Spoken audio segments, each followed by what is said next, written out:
Have you ever tried to sell a digital product only to hear crickets? No sales, no clicks, just silence, and you're left wondering, what am I doing wrong? If that's you, please don't worry because you're not alone. But here's the truth that a lot of people won't actually tell you. A few small mistakes are silently killing your sales before you even get started. So in this video, I'm breaking down the 5 biggest mistakes that people make when selling digital products and how to avoid them so you don't waste months and months building something that never sells. All right, let's start with the biggest mistake, number 1, not validating your product idea. A lot of people create something that they think is a great idea, but they never check if anyone actually wants it. If no one wants your product, nothing else matters. You can spend months building something, designing it, perfecting it, and still make 0 sales. Now, if you're asking yourself why, it's because there's no demand. So product validation solves that. And here's the bonus. It also reveals other product ideas, products people are already looking for that you could create too. So here are 3 easy and free ways that you can validate your product ideas and check for demand. First, one of the easiest ways to check for signs of product demand is to go to Google Trends. Go to trends.google.com, and once you're there, enter your product idea into the search bar. For example, if you're thinking about selling Canva templates, you can type that in. Now, before you look at anything, make sure to adjust your filters. You can set the location to worldwide because you're selling digital products and they can be delivered globally. Then choose the past 5 years for the time frame and keep it on web search for now. Now, look at the graph. If the trend is going up over time, that's a really good sign of growing demand, meaning there are people who are looking for these products and are likely wanting to buy them. If it's stable, that usually means there's consistent demand. But if the trend is down, that's something you want to be careful about. Next, you want to compare your ideas by adding a new search term. This helps you see which one actually has more demand. Let's say you also want to sell Notion templates. Now you can clearly see which idea performs better and which one has more consistent demand. The second way to validate your product idea is to check the search volume through a free tool called Google Keyword Planner. Search volume tells you how many people are searching for your product idea on Google's search engine. To access this, you're going to type in Google Keyword Planner in your Google search bar. You'll need a Google Ads account, which you can create for free, and you don't actually need to run any ads to use this tool. Once you're there, go to Tools, and then under Planner, click Keyword Planner. Click Get Search Volume and Forecast and type in your product ideas, including any variations or iterations. This shows how often people are searching for that keyword each month and helps you gauge demand. When you include more countries, the search volume obviously will increase, meaning more potential customers are out there waiting for your products.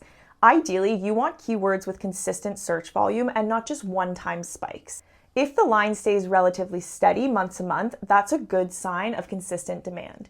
If you see sharp spikes followed by big drops, that usually means the keyword is seasonal or just a temporary popping up trend. You can also change the date range to view longer periods and spot patterns a little bit more easily. The third and final way to validate your product idea is to check your competitors and see what's already selling. To do that, you're going to head over to Google and click on the Shopping tab and search for something related to your product idea and see what comes up. If you see similar products showing up, it means the demand is already there. Now, I do get this question a lot. Some people freak out when they see a bunch of competitors selling products that are similar to what they're thinking of creating. But let me tell you, competition is not actually a bad thing. Competition is actually proof that people are already spending money in this niche. It means there's real demand and people are actively searching for these kinds of products. So instead of seeing it as a problem, see it as validation. Now, your job is simple. You don't need to reinvent the wheel, you just need to make a better version of it. Remember, there's no single product that can satisfy the needs of every person on earth. You will always be able to put your spin on an already existing product. So look at the existing products and ask yourself, what are they missing? What could be improved? Maybe the design could be better, or maybe the content could be a little bit more detailed, or maybe you could offer something extra that others aren't, like offering it in different languages or including visuals. That's your edge. So once you've checked trends, looked at the search volume, and explored what's already selling, you can start putting the pieces together. First, you want to see interest over time. Second, you want consistent monthly searches. And third, you want proof that people are already buying. If you see all 3, your idea is something worth pursuing.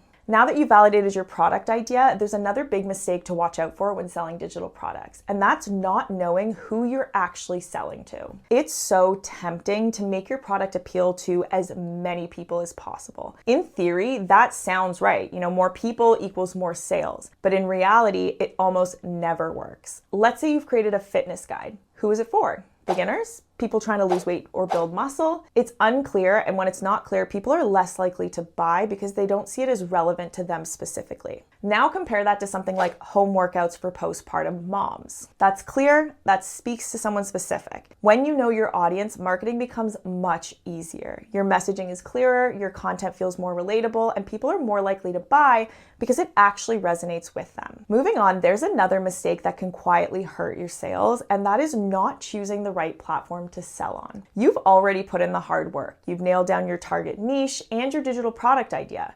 Now it's time to bring it all to life by setting up your online store and making it easier for people to buy from you. A lot of people really just overcomplicate this step. They start thinking about building their own website from scratch and figuring out complicated payment solutions, file delivery automations, and they get stuck before they even launch. Or worse, they choose a platform that just isn't built for selling digital products. If you're selling digital products and you're manually sending your products to customers via email, we need to have a serious chat because no.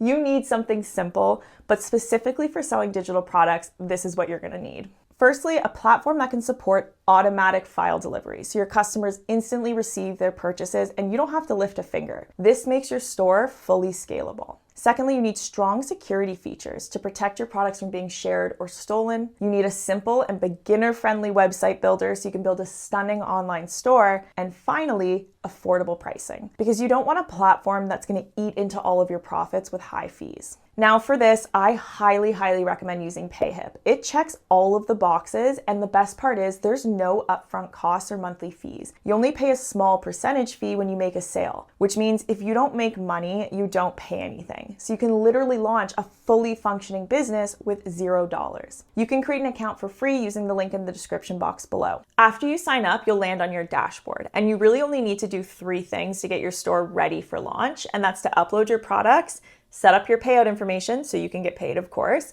and customize the look and feel of your website or online store. Literally within minutes, you can have a fully functioning store and products ready to sell.